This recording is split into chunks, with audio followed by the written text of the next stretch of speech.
Hello and welcome all the student to our YouTube channel Pramod Prajapat math. मैं प्रमोद प्रजापत। आज की class में अपन देखने वाले हैं अपनी एक्सरसाइज जो चल रही है 7.2 उसका पार्ट 2 लेकर आए हैं हम। और इस वीडियो में अपन 7.2 के question number 6 to question number 10 को सोल्व करेंगे, ठीक है ना। तो वीडियो में आगे बढ़ने से पहले अगर आपने हमारे चैनल को अभी तक सब्सक्राइब नहीं किया है तो सब्सक्राइब कर लो। साथ ही अपनी इंस्टाग्राम आईडी प्रमोद प्रजापत पढ़वाई फॉलो कर लो, जहाँ पर आपको वीडियो की लिंक और स्टोरी अवेलेबल रहेगी, ठीक है ना। तो शुरू करते हैं अपना क्वेश्चन नंबर 6 से। क्वेश्चन नंबर 6 अपने को दिया है, यदि बिंदु 1 2 4 y x 6 और 3 और 5 3 और 5 इसी क्रम में लेने पर एक समांतर चतुर्भुज के शीर्ष हो तो x और y ज्ञात कीजिए। ये अपने को बिंदु दिए हुए क्या दिए हुए, एक समांतर चतुर्भुज के शीर्ष दिए हैं, ठीक है ना। अगर ये शीर्ष दिए हुए समांतर चतुर्भुज के तो अपने को x और y की वैल्यू ज्ञात करनी है, ठीक है। तो बनाते हैं एक समांतर चतुर्भुज। ये अपना क्वेश्चन नंबर 6। ये एक समांतर चतुर्भुज है जिसकी समांतर चतुर्भुज मतलब जिसमें चार भुजाएं हो और आमने सामने की भुजाएं क्या हो, बराबर हो, ठीक है ना। या आमने सामने की भुजाएं बराबर हो लेकिन कोई कोण जरूरी नहीं है कि ये 90 डिग्री का हो। ये तो 90 डिग्री का कोण है लेकिन जरूरी नहीं है समांतर चतुर्भुज में कोण 90 डिग्री का हो, ठीक है। 90 का हो भी सकता है और नहीं। तो जो अपना ए बिंदु है, बी है, सी है और डी है, ये चार चीज है। तो ए के निर्देशांक क्या अपने को 1 और 2 दिए हुए हैं, ठीक है। और बी के निर्देशांक 4 और y। तो ये बी के निर्देशांक अपने पास में 4 और y हो गए। सी के निर्देशांक अपने पास में कितने हो गए, 6 और x। तो x और 6 तो x और 6 हो गए, ठीक है ना। और जो अपने पास में डी के निर्देशांक है, डी के निर्देशांक अपने क्या है, डी के निर्देशांक है अपने पास में 3 और 5। तो इसके निर्देशांक हो गए डी और 5। अब देखो समांतर चतुर्भुज में क्या होता है, कोण बराबर हो या जरूरी नहीं है, लेकिन आमने सामने के जो विकर्ण है, ये जो इसके दोनों के विकर्ण होते हैं वो क्या होते हैं, बराबर होते हैं, ठीक है ना। चूंकि क्या है, समांतर चतुर्भुज में विकर्ण क्या होते हैं, बराबर होते हैं। समांतर चतुर्भुज में विकर्ण बराबर होते हैं। तो विकर्ण अगर बराबर होते हैं तो विकर्ण कौन कौन से हैं, विकर्ण समान होते हैं। तो इसमें समान विकर्ण कौन कौन से हैं, ए बी ए सी बराबर किसके, बी डी के, ए सी बराबर बी डी के।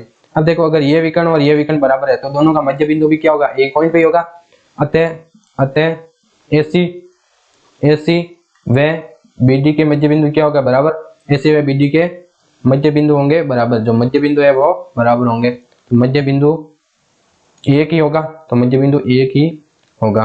तो अब देखो इन दोनों का मध्य बिंदु क्या है और इन दोनों का मध्य बिंदु क्या है, इन दोनों का मध्य बिंदु को क्या कर देंगे, बराबर।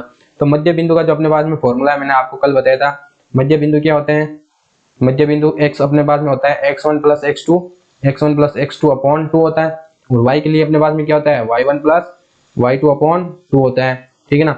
तो x, तो यहाँ पे मध्य बिंदु के निर्देशांक मान लो x, y, ठीक है ना। तो यहाँ से x अपने पास में कितना होगा, जो एसी विकर्ण है, एसी विकर्ण के लिए, तो एसी विकर्ण के लिए एक्स है अपने पास में, ये अपने पास में x प्लस 1, तो x प्लस 1 अपॉन 2। और y अपने पास में यहाँ पे क्या होगा, y होगा इसके लिए y बराबर क्या होगा, 6 प्लस 2 अपॉन 2, 6 प्लस 2 अपॉन 2। देखो y1 अपॉन y1 2, ठीक है। ये इसी के लिए। और bd के लिए, तो bd के लिए x के बराबर होगा और y के बराबर होगा। तो bd के लिए x बराबर क्या होगा, bd के लिए देखो x क्या होगा, 3 प्लस 4 अपॉन 2, 3 प्लस 4 अपॉन 2, ठीक है ना। और y क्या होगा इसके लिए, bd के लिए y होगा y प्लस 5 अपॉन 2, तो y प्लस 5 अपॉन 2। अब देखो ये वाला x और ये वाला x बराबर होगा कि नहीं होगा, क्योंकि दोनों के जो मध्य बिंदु है वो क्या है, समान है। तो यहाँ से देखो x प्लस 1 अपॉन 2 और 3 और 4 अपने पास में 7 अपॉन 2, ये बराबर होंगे। तो 2 से 2 कैंसिल, यहाँ पे प्लस में है तो इस तरफ जाएगा तो माइनस तो है। तो x की वैल्यू अपने पास में कितनी आ गई, 6। ये तो गई x की वैल्यू। अब देखो y के लिए 6 प्लस 2 यानी कि 8 अपॉन 2, तो इसको सॉल्व करने पर 8 अपॉन 2 कितना हो गया, 4। तो 4 किसके बराबर होगा, y प्लस 4 अपॉन 2 के। तो यहाँ से 2 मल्टीप्लाई, तो ये कितना हो गया 8 इक्वल टू y प्लस 4। तो ये प्लस में इस तरफ जाएगा तो माइनस में, तो y इक्वल टू अपने पास में कितना आ गया, y इक्वल टू 2। तो अपने पास में x की वैल्यू आ गई 6 और y की वैल्यू कितनी आ गई 2।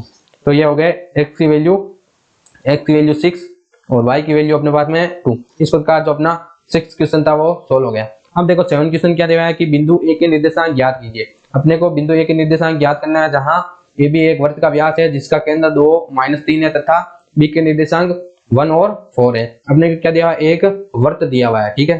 तो यहाँ पे क्वेश्चन नंबर 7 एक वर्त दिया हुआ है आपको, तो ये एक मान लो वर्त है, ठीक है। इसका व्यास दिया हुआ है ए बी, तो यहाँ से यहाँ तक का व्यास है वो है ए और ये है बी। और बीच में इसका जो मध्य बिंदु या केंद्र है, केंद्र के निर्देशांक दिए हैं अपने को 2 और 3, कितने दिए हुए, 2 और -3 दिए हुए ना।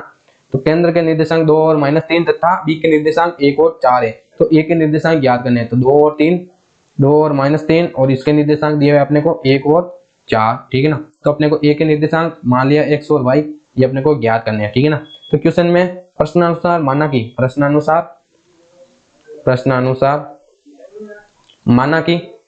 माना कि अपने पास में मध्य बिंदु जो अपने पास में ए के निर्देशांक है, ए के निर्देशांक अपने पास में x, y हो गए। तो ए के निर्देशांक अपने पास में ए के निर्देशांक x, y है, ठीक है ना। अब देखो तो मध्य बिंदु का अपने पास में फॉर्मूला क्या होता है, मध्य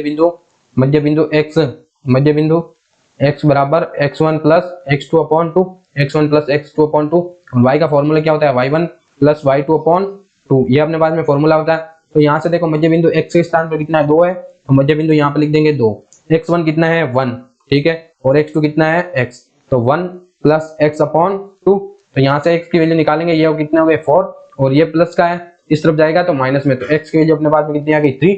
यहाँ से देखो y की जगह अपने पास में कितना है माइनस का 3, तो ये माइनस का 3 equal to y1 plus y2, तो y 4 प्लस y, यहाँ पे 4 प्लस y अपॉन 2, यहाँ से देखो ये माइनस का 6 और ये माइनस का 4, तो माइनस का 10, तो y की वैल्यू माइनस का 10। तो x और y के निर्देशांक अपने आ गए 3, -10, तो ये अपने पास में आ गई वैल्यू। इसी के साथ अपना 7वां क्वेश्चन सॉल्व हो गया, ठीक है। अब देखते हैं अपना जो है 8 क्वेश्चन क्या दिया है अपने को कि यदि a और b क्रम से -2 और -2 और -2 और -4 हो तो p के निर्देशांक याद कीजिए ताकि AP 3/7 हो सके किसका, AB का, और P रेखाखंड AB पर स्थित है। तो अपने को क्या दिया हुआ है, एक रेखाखंड AB दिया हुआ है, यहाँ पे एक रेखाखंड AB दिया हुआ है, ठीक है ना, और इस पर एक बिंदु P स्थित है।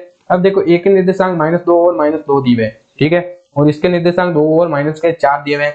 अपने को P बिंदु निकालना है, P के निर्देशांक निकालना है ताकि क्या हो कि ये जो रेखाखंड है उसमें AP और AB का अनुपात क्या हो, AP अनुपात AB अपने पास में क्या हो 3:7 हो। तो ये अनुपात दिया हुआ है अपने को, ठीक है ना, तो अनुपात दिया हुआ है तो इसके निर्देशांक निकाल सकते हैं जो अपने पास में विभाजन का सूत्र था उसकी सहायता से, ठीक है ना। तो 8 क्वेश्चन करते हैं सोल्व।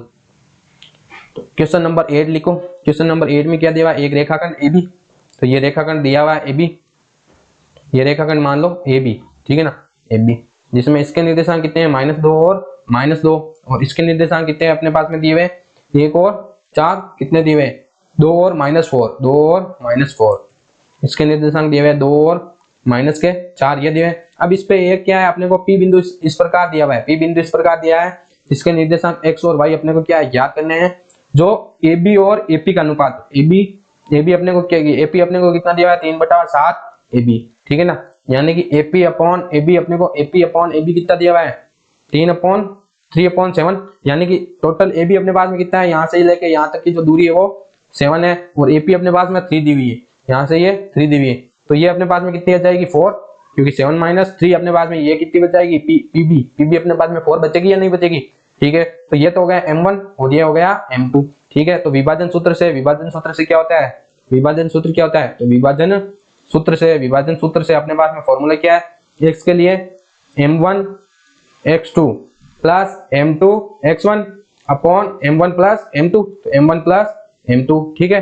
तो M1 अपने पास में कितना दिया हुआ है 3, तो ये 3 मल्टीप्लाई x2 अपने पास में कितना दिया है 2, तो ये 2 प्लस यहाँ पे M2 अपने पास में कितना दिया है 4, और M1 अपने पास में कितना दिया है -2 अपॉन 3 और 4 7, तो ये 7। तो यहाँ से देखो ये 6 और ये -8, 6 - 8, तो ये अपने पास में -2 अपॉन 7, ये हो गया। और y के लिए फॉर्मूला क्या है अपने पास में M1 y2 plus M2 y1, तो M2 y1 upon M1 plus M2, तो M1 प्लस M2, ये अपने पास में हो गया फॉर्मूला। तो M1 अपने पास में कितना है 3, y2 अपने पास में कितना है -4, ठीक है, प्लस M2 अपने पास में कितना है 4, और y2 है अपने पास में -2 अपॉन अपने पास में 7, तो ये देखो -20 और ये -8, तो -20/8, 20/7, तो ये 12 है और ये 8, तो 20/8, तो x, y अपने पास में कितना गया -2/7, -20/7, ये हो गया अपने पास में जो है 8 का आंसर, ठीक है ना। अब है अपना 9th क्वेश्चन। तो 9th क्वेश्चन क्या दिया हुआ है कि बिंदुओं A -2, 2, B 2 और 8 को जोड़ने वाले रेखाखंड AB को 4 भागों में विभाजित करने वाले बिंदुओं के निर्देशांक। कल देखो अपन ने समत्रिभागों में तो निकाला था, यानी बराबर 3 भागों में निकालने वाले बिंदु जो है विभाजित करने वाले बिंदुओं के निर्देशांक निकाले थे, तो ये बराबर 3 थे, आज बराबर 4 भाग है, तो ये बराबर 4 भाग है, तो बिंदु कितने हो गए 1, 2 और 3, इन तीनों बिंदुओं के निर्देशांक निकालने हैं, ठीक है ना। तो क्वेश्चन है अपना 9th, ठीक है। तो निर्देशांक दिए हुए हैं -2 और 2 और 2 और 8, ठीक है। -2 और 2। तो क्वेश्चन नंबर 9, इसके निर्देशांक दिए हुए अपने पास में -2 और 2, और इसके निर्देशांक दिए हुए 2 और 8।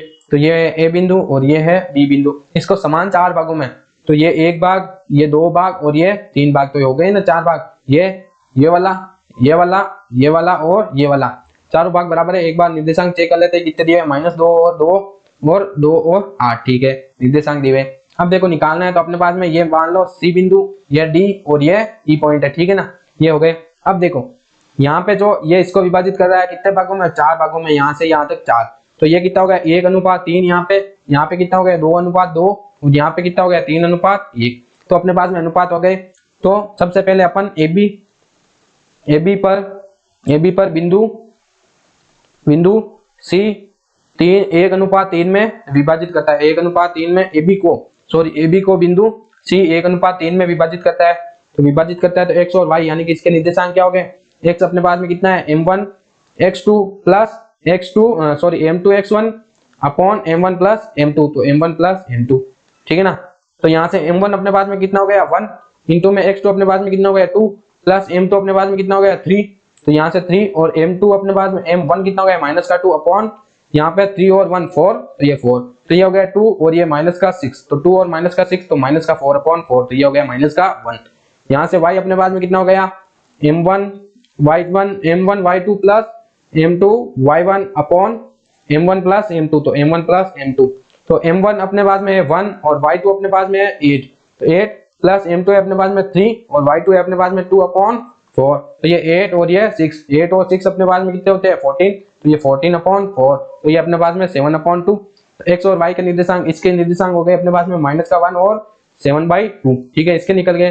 अब देखो ये किस में विभाजित कर रहा है, तो बिंदु डी विभाजित कर रहा है। m1 m2 क्या हो जाएंगे इसके लिए, m1 m2 2:2 हो जाएंगे। ठीक है ना, तो यहाँ पे लगाते थे फॉर्मूला x के लिए, m1 अपने पास में कितना हो गया 2 और x2 अपने पास में कितना है 2, प्लस m2 अपने पास में कितना है 2 और x1 अपने पास में कितना है -2, ये -2 प्लस अपने पास में ये 4, तो ये देखो माइनस का तार और ये प्लस का तार, तो कितना हो गया 0, और y की वैल्यू यहाँ पे अपने पास में कितनी हो गई m1 2 और y2 अपने पास में 8 प्लस m2 अपने पास में 2 और y1 अपने पास में 2 और नीचे है 4, तो ये अपने पास में 8 यानी कि 16 और प्लस का 4, तो 20/4, तो ये हो गया 5, तो इसके निर्देशांक आ गए 0 और 5, ये आ गए। अब देखो जो अपने पास में ई बिंदु, सॉरी ई है ना, तो ई में m1 अनुपात m2 अपने पास में कितना है, m1 अनुपात m2 3 और 1, तो 3 और 1, तो x की वैल्यू अपने पास में कितनी हो गई m1 अपने पास में 3 और 2, 3 × 2 प्लस 1 इंटू अपने पास में -2, 1 इंटू -2 अपॉन 4, तो ये हो गए 6 - 2, तो 4/4, तो ये अपने पास में हो गया 1, तो x निकल गया। y के लिए अपने पास में होता है फॉर्मूला m1, तो m1 की वैल्यू है 3 और y2 अपने पास में है 8, तो m1 y2 plus m2 y1, m2 अपने पास में है 1 और y1 की वैल्यू अपने पास में है 2 इंटू में अपॉन y1 प्लस y2, तो y1 अपॉन y2 है 4, तो ये हो गया अपने पास में 24 प्लस ये 2, तो प्लस 2/4, तो ये हो गए ऊपर 26/4, तो ये हो गए 13/2, तो ये 1 और 13/2, ये हो गया इसका सॉल्यूशन। ठीक है ना, तो तीनों के निर्देशांक अपन ने निकाल दिए। तो आज की इस वीडियो का लास्ट एंड फाइनल क्वेश्चन है।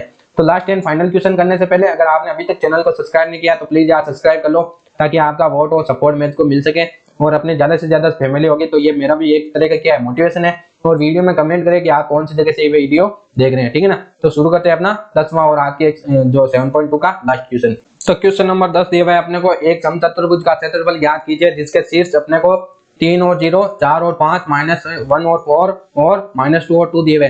ठीक है ना, और संकेत में अपने को दिया है समचतुर्भुज का क्षेत्रफल क्या दिया है 1/2 उसके विकर्णों का गुणनफल। तो अपने को शीर्ष दिए हुए हैं 3 और 0 और 4 और 5, तो यहाँ से हो गए ये विकर्ण, तो ये ABCD अपना क्या है समचतुर्भुज हो गया ABCD। तो इसके यहाँ पे जो शीर्षों के निर्देशांक है 2 और 0, 2 और 0 और 4 और 5, 4 और 5, 2 0 सॉरी 3 0 और 4 5 -1 2 3 0, तो ये 2 0 नहीं है, 3 0 4 और 5 और अपने को -1 और 4 और -2 और 1, तो -1 और 4 और -2 और -1 और 4 -2 और -1, तो -2 और -1 ये अपने को दिया हुआ है। ठीक है ना, अब देखो इनके विकर्णों का क्या होता है अपने पास में, विकर्ण होते हैं क्या बराबर, विकर्ण बराबर होते हैं या नहीं होते हैं, तो विकर्ण अपने को निकालने हैं। तो समचतुर्भुज का क्षेत्रफल अपने को निकालना है। तो समचतुर्भुज का क्षेत्रफल का फॉर्मूला क्या होता है, समचतुर्भुज का क्षेत्रफल अपने पास में है 1/2 और विकर्ण 1/2 गुणा विकर्णों की लंबाइयां। अब देखो विकर्णों की लंबाइयां किस प्रकार निकाल सकते हैं, ये अपने पास में दूरी सूत्र से निकाल सकते हैं या नहीं निकाल सकते हैं। तो AC की लंबाई अपने पास में क्या होगी, AC = x2 - x1 का whole square plus y2 - y1 का होल स्क्वायर, ठीक है ना।